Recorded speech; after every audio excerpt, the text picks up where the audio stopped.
There are 400,000 men trapped in one place, on a beach. Their backs to the sea, the enemy closing in all around them. And it's just a matter of time before they face surrender or annihilation. And the fact that this story does not end in either surrender or annihilation is what makes it one of the greatest stories in human history, and one which I've been wanting to tell for quite some time. I'm not going back. There's no hiding from this, son. We have a job to do. The film is based on the evacuation of Dunkirk, where the British Army was stranded on the beach of Dunkirk. Surrounded by the Germans, those troops are now essentially trapped here with England that way and the German army that way. The German Air Force and German tanks ready to, as one character in Christopher's screenplay says, pick them off like fish in a barrel. There was an incredible effort by the Navy, but also civilians, to come and rescue them from that beach. Now, about 800 small boats came from the south coast of England, not just the Navy, but what seemed to be the whole of England. Civilians taking small boats across these very difficult waters, knowing that they're heading into a water where they could see the smoke and fires for many, many miles. In approaching this story, eventually what I decided was important was the experience of it from the viewpoint of the people really involved with it. The soldiers on the beach, the civilians coming over in boats to help Spitfire pilots in the air above. We really try and create a sensation that I would describe as virtual reality without the goggles.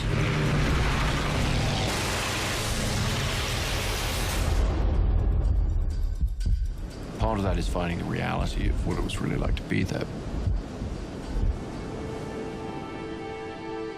The beach in Dunkirk is a very singular place. And when we first were developing the project and went into pre-production, it became clear that it was going to be very difficult to replicate exactly the beach look that we needed anywhere other than Dunkirk. To me, it's always very important to try and work with real things, real people, because I think that the effect on film is very enveloping and draws you into the story. It allows you to believe in the reality of what you're seeing. Chris and Emma, who made the marvelous decision to go and film in Dunkirk. With respect, with love, if you like, with honor, to come to the real place. It couldn't be more authentic. It's not been done in a studio or on a green screen or something like that. Well, I think at this stage everybody knows kind of Chris's aesthetic and his philosophy. He believes that the audience will react to something in a more truthful way if it happens in camera. Which means sourcing the real airplanes, which means sourcing real battleships, putting as many extras as we can find in period costume, and letting the scene happen in front of you. Dunkirk is a huge story, and it demanded an enormous canvas. We shot the entire film using large format film. Doing as much in camera as we possibly could, particularly in IMAX. Audiences are really going to feel what it's like to be in that situation. He's coming back round. He's coming back round! The first week, really, that I came on set really made me realize the kind of magnitude of the whole operation and how huge it's all going to be. To do justice to the epic scale of the event that was Dunkirk, you need to see it from a vantage point that perhaps only cinema can give you, which means sometimes being high in the sky. Sometimes it means traveling along the beaches. And as well as all the equipment, of course, there are thousands of extras. Thousands, push their way on this little sliver out into the ocean and basically stood there completely vulnerable to aerial assault. The mole was majorly significant because this is where all the destroyers pulled the majority, large numbers of the troops. The mole is a very distinctive feature of Dunkirk, and we had to rebuild the mole to make it look a little bit more the way it was in 1940. That was a pretty huge undertaking. It's an incredible visual because it's sort of this very narrow breakwater that goes out a long way into the water. First 2 weeks of shooting, we had huge storms, and it was wet, it was raining, it was cold, but I mean, we were shooting our best material there, We were always struggling with those elements, and the tide would always come in faster than you would think. The swing of the tide as indeed in the original events and the story of the film, is a major, major factor because the swing of the tide is colossal at Dunkirk. Chris and I were like, oh, let's go and shoot, let's go. Let's try to shoot in this. It's a very extreme sort of extra element to have with you, and that always takes you by surprise. We ended up on various occasions coming in the morning and finding that bits of our mole had been washed away overnight. And we were basically rebuilding the set while we were shooting something else. That's very much the Nolan way. We're out here and we're out here to work. We're here to sort of live it a bit more. Being out on the mole when it's windy and rainy and you're kind of getting lashed and battered is quite trying. In a good way, though. It's going to look amazing. That's one of the golden rules. You just keep shooting. You don't shut down, you keep shooting. There's certain planes that come down and fire at us. Bombs going off left, right, and center. This thing blew up, and it's going off behind your head, and this is going off over here. And really, really intense. And I think what you get in a Nolan film is a level of authenticity that the actors respond to very strongly, the crew responds to very strongly. That becomes key to telling the story for me, so they can believe in the experience they're seeing in a tactile sense. Airplanes flying over, and we see, which we do in this movie, huge boats going in and out of that harbor. You know big things are afoot. He, I think, puts something into that celluloid that the audience in darkened rooms will intuit. The call went out. We have to go to Dunkirk. Ready on the stern line. What are you doing? You know where we're going. Into war, George.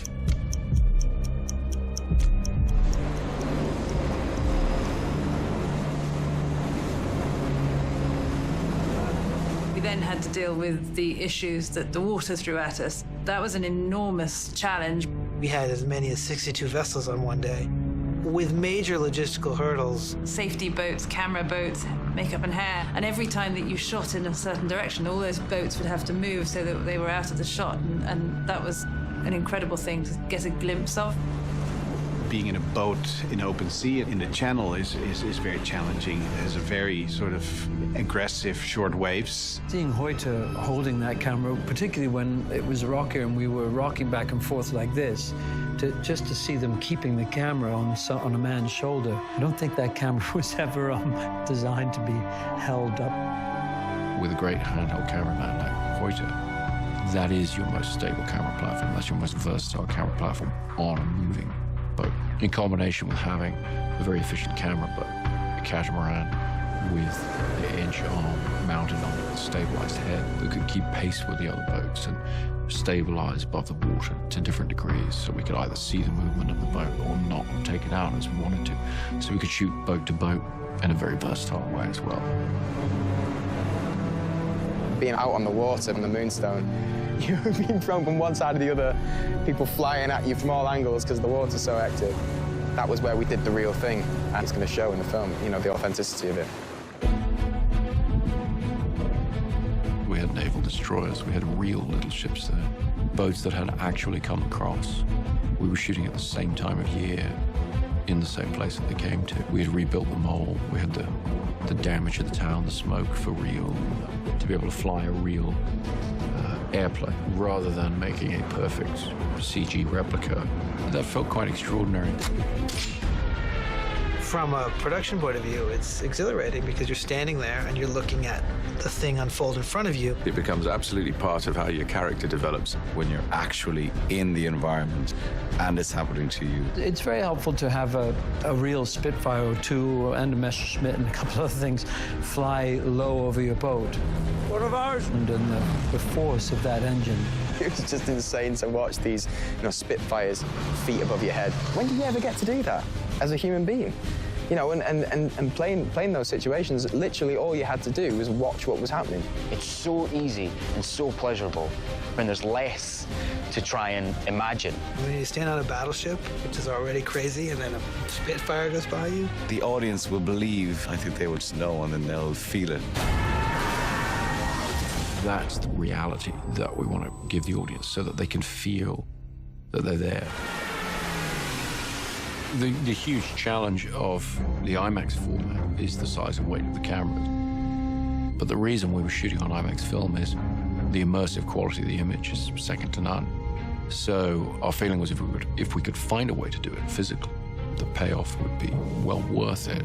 Figuring out the engineering problems of attaching an IMAX camera to a plane. The point of working with the Panavision guys in the IMAX guys, really trying to get a lens of where the head of the pilot would be and look around and see what that pilot would see. I really wanted to make that camera work as any other camera you would use. Handheld and underwater in a very sort of intuitive and impulsive way that you can possibly use a film camera, and we made it work.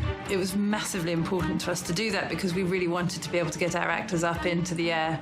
The shots in the film where you see one of the actors in a Spitfire, you know, just beyond them, another Spitfire. That's the single coolest thing I've ever been involved in, is when you can look over and there is a Spitfire banking around next to you.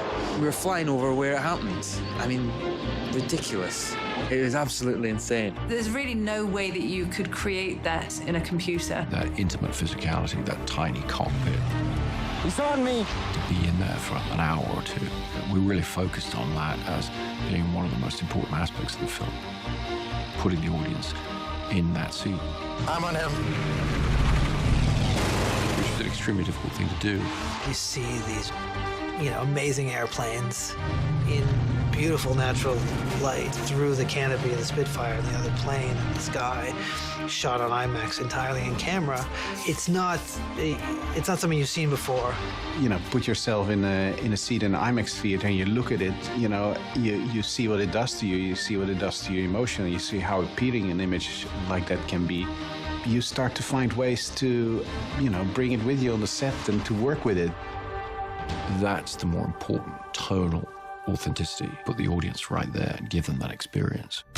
The thing that Chris does in his movies, which I really appreciate, is that when you watch them in the cinema, you're experiencing something that you couldn't experience anywhere else. It's a Christopher Nolan film. I mean, it's going to be exciting and it's going to be moving and entertaining. Knowing that this actually happened to people in real life makes it pretty intense. You're right there with those guys. You're right there with the kids. You ask yourself the question, what would I do? Films need to tell very essential stories, mythical stories, an essential kind of experience.